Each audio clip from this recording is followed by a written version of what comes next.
ये कहानी है एक अतुलनीय पराक्रम की, ऐसे योद्धाओं की जिन्होंने अपने प्यारे देश के लिए बिना झिझके अपने प्राण न्यौछावर कर दिए। ये कहानी है असीम वीरता की, गाथा है अमर बलिदान की। ये कथा है एक ऐसे देश की जो संकट में एकजुट हुआ।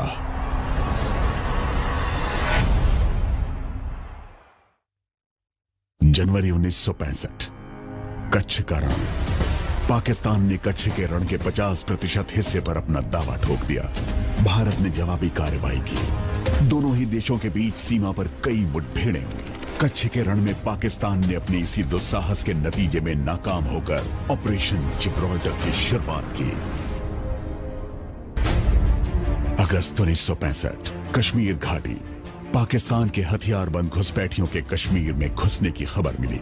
घुसपैठियों का मकसद था राज्य में घबराहट पैदा करना। पाकिस्तान अपनी इस हमलावर कार्रवाई को यह शक्ल देना चाहता था कि कश्मीर के लोग भारत के खिलाफ उठ खड़े हुए हैं और इसी बहाने से वो कश्मीर को अपने साथ जोड़ने के लिए अपनी सेना का इस्तेमाल करना चाहता था। इस चाल को उसने नाम दिया था ऑपरेशन जिब्राल्टर। आखिर किस कारण पाकिस्तान ने यह सोचा कि 1947 में उसकी जो योजना नाकाम रही वो 1965 में सफल हो जाएगी? प्रधानमंत्री लाल बहादुर शास्त्री ने ऐसे नाजुक दौर में देश की बागडोर संभाली। हाल ही में हमने चीन के साथ एक मुश्किल युद्ध लड़ा था। हमारी सेनाएं बदलाव के दौर से गुजर रही थी और हम गंभीर खाद्य संकट भी झेल रहे थे। दूसरी तरफ पाकिस्तान को अमेरिका से बेहद उन्नत हथियार और साजो सामान मिल चुका था। लेकिन ये पाकिस्तान की एक बड़ी भूल थी। वो ये भूल गया कि किसी देश की असली शक्ति उसके सैनिकों के मनोबल में होती है, उसकी मशीनों में नहीं। भारतीय सैनिकों ने हमेशा अपने जीवन का बलिदान देकर भी देश की रक्षा की है और तिरंगे के मान को हमेशा कायम रखा है। भारत ने पड़ोसी के इस हमले को हल्के तौर पर नहीं लिया। प्रधानमंत्री शास्त्री ने शत्रु का मुंह तोड़ जवाब दिया। अगर तलवार की नोक पर या एटम बॉम्ब के डर से कोई हमारे देश को झुकाना चाहे, दबाना चाहे, ये देश हमारा दबने वाला नहीं। तो एक सरकार के नाते हमारा क्या जवाब हो सकता है सिवाय इसके कि हम हथियारों का जवाब हथियारों से दें। फौरन ही ऑपरेशन जिब्राल्टर को जड़ से खत्म करने की योजनाएं बनाई गईं। यह था पाकिस्तान के कब्जे वाले कश्मीर में मौजूद हाजी पीर बल, जो भारत के उरी और पुंछ शहरों के बीच मौजूद था। 25 अगस्त को ऑपरेशन बख्शी की शुरुआत की गई ताकि हाजी पीर पास को अपने नियंत्रण में लिया जा सके। वन पैरा के सैनिकों ने मेजर रंजीत दयाल के नेतृत्व में बेहद खराब मौसम और बारिश की परवाह न करते हुए घनघोर अंधेरे में इस खतरनाक पहाड़ की फिसलन भरी ढलानों पर चढ़ाई की ताकि इस दर्रे पर हमला किया जा सके। और फिर उन्होंने सफलतापूर्वक हाजी पीर की चोटी पर तिरंगा लहरा दिया। मेजर रंजीत दयाल को महावीर चक्र से सम्मानित किया गया क्योंकि उन्होंने बेहद मुश्किल बाधाओं के बावजूद अपना निर्णायक और प्रेरणाप्रद नेतृत्व प्रदान किया था। हाजी पीर पास पर कब्जा होने से ऑपरेशन जिब्राल्टर की हवा निकल गई और शत्रु की योजना धरी की धरी रह गई। फिर इसके बाद पाकिस्तान ने अखनूर में एक बड़ा सैनिक हमला कर दिया। इसका मकसद था जम्मू और कश्मीर को बाकी भारत से अलग थलग करना। अब दोनों देशों के बीच युद्ध छिड़ चुका था। इस कम अवधि वाली मगर जबरदस्त लड़ाई में भारतीय सेना ने अभूतपूर्व शौर्य और बलिदान का प्रदर्शन किया और इन लड़ाइयों ने भारतीय इतिहास में अपना विशिष्ट स्थान बना लिया। जम्मू पर पाकिस्तान के हमले के जवाब में भारत ने पूरी पंजाब सीमा पर जबरदस्त हमला शुरू किया। भारत का लक्ष्य था लाहौर तक पहुंचना।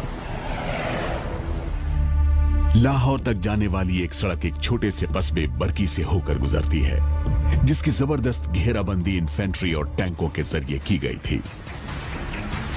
फोर्ट सिख के बहादुर सैनिकों ने सेंट्रल इंडिया हॉर्स के आग उगलते टैंकों के साथ मिलकर बरकी पर हमले का नेतृत्व किया। यहां जबरदस्त युद्ध हुआ और आखिरकार भारतीय सेना ने जीत हासिल की। और बरकी पुलिस स्टेशन पर प्रतीक के रूप में भारतीय तिरंगा फहरा दिया। पाकिस्तान ने जवाबी कार्रवाई के तौर पर भारत के पंजाब में खेमकरण पर हमला कर दिया। भारतीय सेना के साहसी सैनिकों ने असल उत्तर की लड़ाई में हमलावरों को मुंह तोड़ जवाब दिया। बेहतर अमेरिकी टैंकों वाली पाकिस्तानी सेना को भारतीय इन्फेंट्री और इंजीनियर्स ने एक चक्रव्यूह में फंसा दिया। 3 कैवलरी के टैंकों ने एक हॉर्स शो बनाकर दुश्मनों को घेर लिया और पूरी तरह कुचल दिया। इसी युद्ध में दुश्मनों के 100 टैंकों का कब्रिस्तान भी बना। पाकिस्तान की सेना ने अपने इतिहास में जो सबसे बड़ी हारें हासिल की हैं, ये उनमें से एक थी। इसी युद्ध में CQMH अब्दुल हमीद ने शौर्य का सबसे विस्मयकारी परिचय देते हुए केवल रिकॉइललेस गन के जरिए दुश्मनों के कई पैटर्न टैंक बर्बाद कर दिए, जिसका टैंकों से कोई मुकाबला नहीं था। भारतीय सेना की सर्वोच्च गौरवशाली परंपरा का पालन करते हुए उन्होंने देश के लिए निस्वार्थ और चरम बलिदान दिया। उन्हें परमवीर चक्र से सम्मानित किया गया। दुश्मनों को एक बार फिर अपनी ही जमीन पर हार का मुंह देखना था। सियालकोट, पाकिस्तान। यहां फिलौरा नामक एक छोटा सा कस्बा दूसरे विश्व युद्ध के बाद सबसे बड़े टैंक युद्ध का गवाह बना। यह लड़ाई टैंकों के बीच केवल 100 गज की रेंज में हुई थी। भारत की 2 सबसे पुरानी रेजिमेंट्स पूना हॉर्स और हॉडसन्स हॉर्स ने इस युद्ध में भारत को जीत दिलाई। लेफ्टिनेंट कर्नल अर्धशीर तारापुर ने बड़े सुयोग्य ढंग से अपनी रेजिमेंट पूना हॉर्स का इस युद्ध में आगे रहते हुए नेतृत्व किया और इस लड़ाई में बुरी तरह घायल होने के बावजूद उन्होंने खुद को वहां से इलाज के लिए ले जाए जाने से इनकार किया। उन्हें मृत्यु उपरांत परमवीर चक्र से सम्मानित किया गया। डोगराई, पाकिस्तान। जब युद्ध समाप्ति की ओर बढ़ा तो इसमें बेहद तेजी आ गई और लाहौर की ओर बढ़ते हुए हमारी सेना ने भारत के इतिहास की सबसे मुश्किल लड़ाइयों में से एक लड़ाई लड़ी। 3 जाट के बहादुर सैनिकों ने रात में इस शहर पर हमला किया। भारी गोलाबारी की परवाह न करते हुए वो घरों में घुसे और 27 घंटे से भी ज्यादा चली आमने सामने की निर्मम लड़ाई लड़ी। मुश्किल से मिली ये जीत commanding officer lieutenant colonel Desmond Hayde Mahavir Chakra के प्रेरक नेतृत्व में मिली। उनके नेतृत्व में 3 जाट ने इस शहर से एक ऐतिहासिक विजय मार्च निकाला।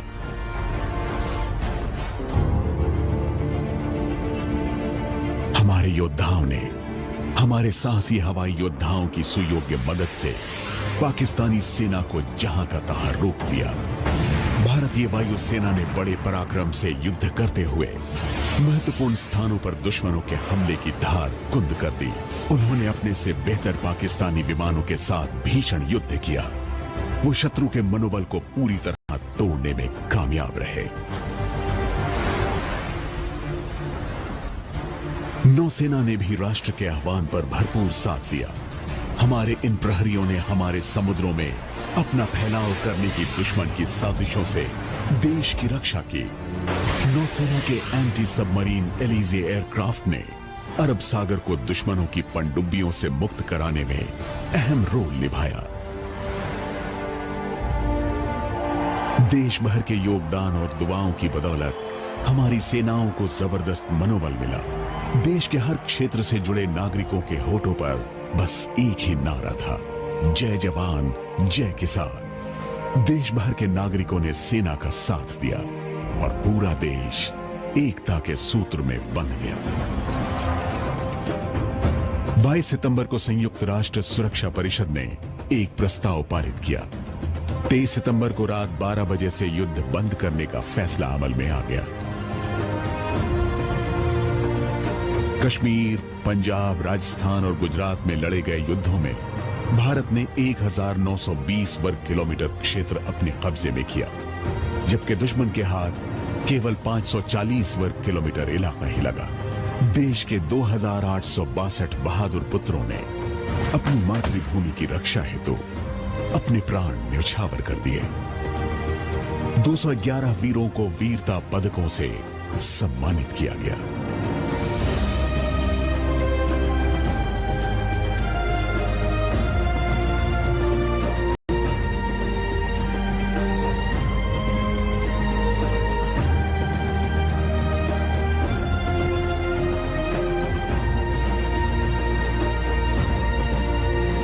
दुश्मनों को बुरी तरह मुंह की खानी पड़ी और उनका आत्मविश्वास मिट्टी में मिल गया।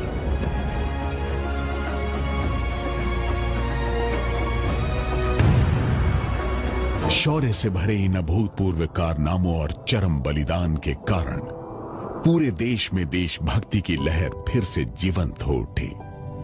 1965 के युद्ध के 50 वर्ष पूरे हो रहे हैं और यह समय है कि देश के हर कोने में बसे सभी भारतवासी एकजुट होकर उन योद्धाओं को याद करें जिन्होंने देश की एकता और भारत के सिद्धांत आधारित अस्तित्व के लिए खुद को कुर्बान कर दिया।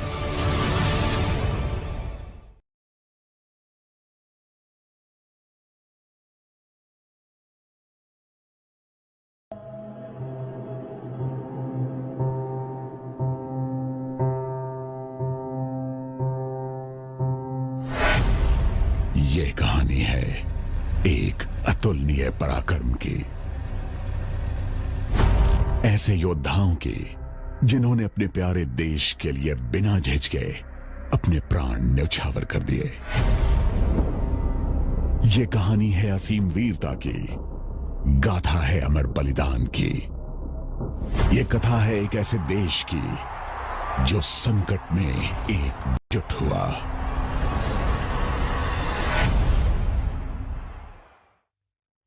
जनवरी 1965, कच्छ का रण। पाकिस्तान ने कच्छ के रण के 50% हिस्से पर अपना दावा ठोक दिया। भारत ने जवाबी कार्रवाई की। दोनों ही देशों के बीच सीमा पर कई मुठभेड़ें हुई। कच्छ के रण में पाकिस्तान ने अपने इसी दुस्साहस के नतीजे में नाकाम होकर ऑपरेशन जिब्राल्टर की शुरुआत की। अगस्त 1965, कश्मीर घाटी। पाकिस्तान के हथियारबंद घुसपैठियों के कश्मीर में घुसने की खबर मिली। घुसपैठियों का मकसद था राज्य में घबराहट पैदा करना।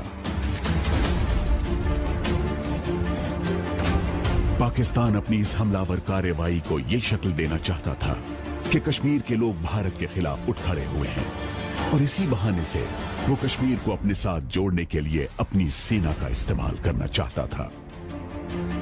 इस चाल को उसने नाम दिया था ऑपरेशन जिब्राल्टर।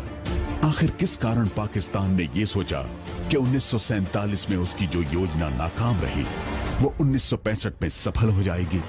प्रधानमंत्री लाल बहादुर शास्त्री ने ऐसे नाजुक दौर में देश की बागडोर संभाली जबकि हाल ही में हमने चीन के साथ एक मुश्किल युद्ध लड़ा था।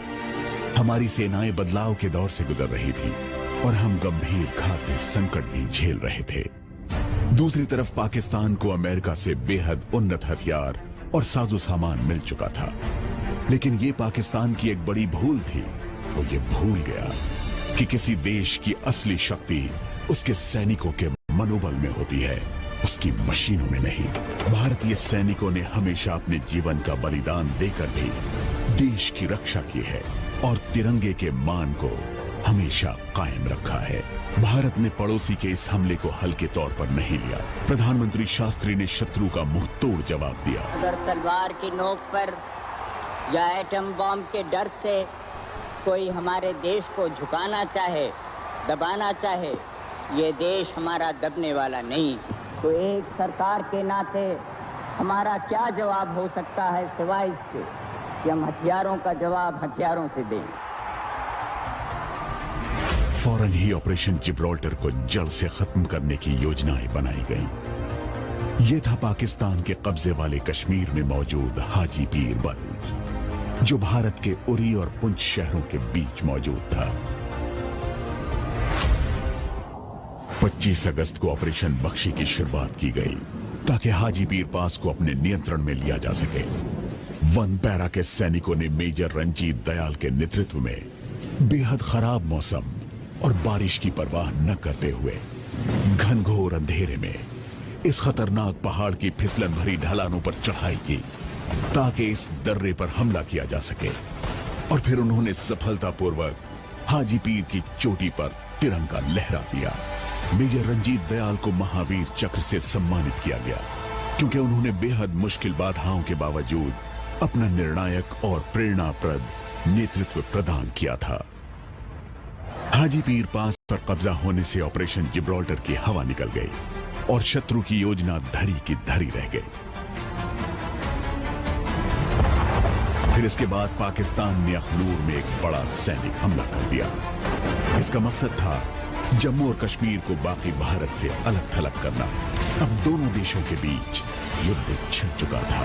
इस कम अवधि वाली मगर जबरदस्त लड़ाई में भारतीय सेना ने अभूतपूर्व शौर्य और बलिदान का प्रदर्शन किया और इन लड़ाइयों ने भारतीय इतिहास में अपना विशिष्ट स्थान बना लिया। जम्मू पर पाकिस्तान के हमले के जवाब में भारत ने पूरी पंजाब सीमा पर जबरदस्त हमला शुरू किया। भारत का लक्ष्य था लाहौर तक पहुंचना।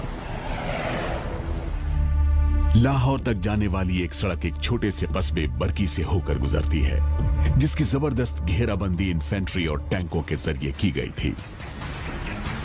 फोर सिख के बहादुर सैनिकों ने सेंट्रल इंडिया हॉर्स के आग उगलते टैंकों के साथ मिलकर बरकी पर हमले का नेतृत्व किया। यहां जबरदस्त युद्ध हुआ और आखिरकार भारतीय सेना ने जीत हासिल की और बरकी पुलिस स्टेशन पर प्रतीक के रूप में भारतीय तिरंगा फहरा दिया। पाकिस्तान ने जवाबी कार्रवाई के तौर पर भारत के पंजाब में खेमकरण पर हमला कर दिया। भारतीय सेना के साहसी सैनिकों ने असल उत्तर की लड़ाई में हमलावरों को मुंह तोड़ जवाब दिया।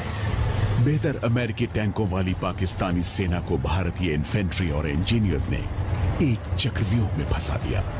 3 कैवलरी के टैंकों ने एक हॉर्स शो बनाकर दुश्मनों को घेर लिया और पूरी तरह कुचल दिया। इसी युद्ध में दुश्मनों के 100 टैंकों का कब्रिस्तान भी बना। पाकिस्तान की सेना ने अपने इतिहास में जो सबसे बड़ी हारें हासिल की हैं, ये उनमें से एक थी। इसी युद्ध में CQMH अब्दुल हमीद ने शौर्य का सबसे विस्मयकारी परिचय देते हुए केवल रिकॉइललेस गन के जरिए दुश्मनों के कई पैटर्न टैंक बर्बाद कर दिए, जिसका टैंकों से कोई मुकाबला नहीं था। भारतीय सेना की सर्वोच्च गौरवशाली परंपरा का पालन करते हुए उन्होंने देश के लिए निस्वार्थ और चरम बलिदान दिया। उन्हें परमवीर चक्र से सम्मानित किया गया। दुश्मनों को एक बार फिर अपनी ही जमीन पर हार का मुंह देखना था। सियालकोट, पाकिस्तान। यहां फिलौरा नामक एक छोटा सा कस्बा दूसरे विश्व युद्ध के बाद सबसे बड़े टैंक युद्ध का गवाह बना। यह लड़ाई टैंकों के बीच केवल 100 गज की रेंज में हुई थी। भारत की 2 सबसे पुरानी रेजिमेंट्स पूना हॉर्स और हॉटसन्स हॉर्स ने इस युद्ध में भारत को जीत दिलाई। लेफ्टिनेंट कर्नल अर्धशीर तारापुर ने बड़े सुयोग्य ढंग से अपनी रेजिमेंट पूना हॉर्स का इस युद्ध में आगे रहते हुए नेतृत्व किया और इस लड़ाई में बुरी तरह घायल होने के बावजूद उन्होंने खुद को वहां से इलाज के लिए ले जाए जाने से इनकार किया। उन्हें मृत्यु उपरांत परमवीर चक्र से सम्मानित किया गया। डोगराई, पाकिस्तान। जब युद्ध समाप्ति की ओर बढ़ा तो इसमें बेहद तेजी आ गई और लाहौर की ओर बढ़ते हुए हमारी सेना ने भारत के इतिहास की सबसे मुश्किल लड़ाइयों में से एक लड़ाई लड़ी। 3 जाट के बहादुर सैनिकों ने रात में इस शहर पर हमला किया। भारी गोलाबारी की परवाह न करते हुए वो घरों में घुसे और 27 घंटे से भी ज्यादा चली आमने सामने की निर्मम लड़ाई लड़ी। मुश्किल से मिली ये जीत commanding officer lieutenant colonel Desmond Hayde Mahavir Chakra के प्रेरक नेतृत्व में मिली। उनके नेतृत्व में 3 जाट ने इस शहर से एक ऐतिहासिक विजय मार्च निकाला।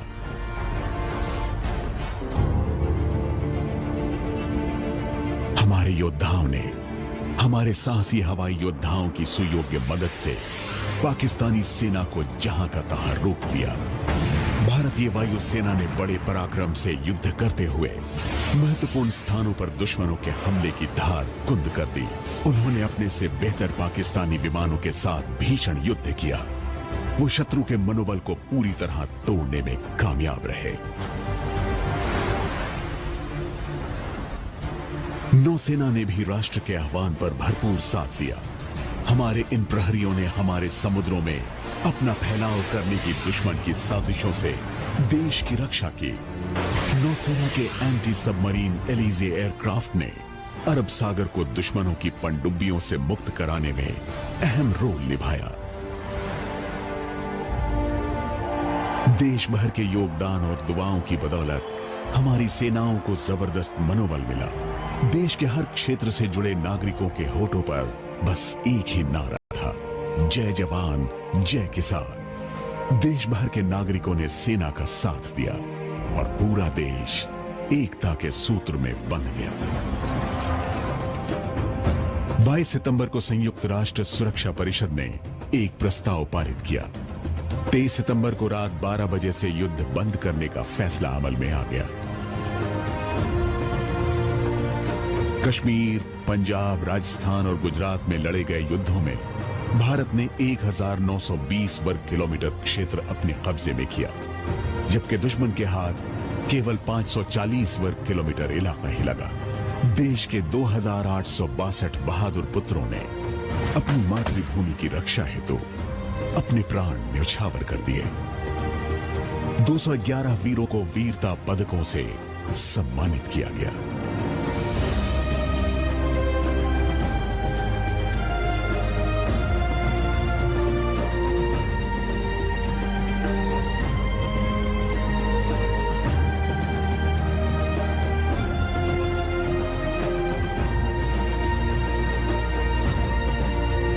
दुश्मनों को बुरी तरह मुंह की खानी पड़ी और उनका आत्मविश्वास मिट्टी में मिल गया।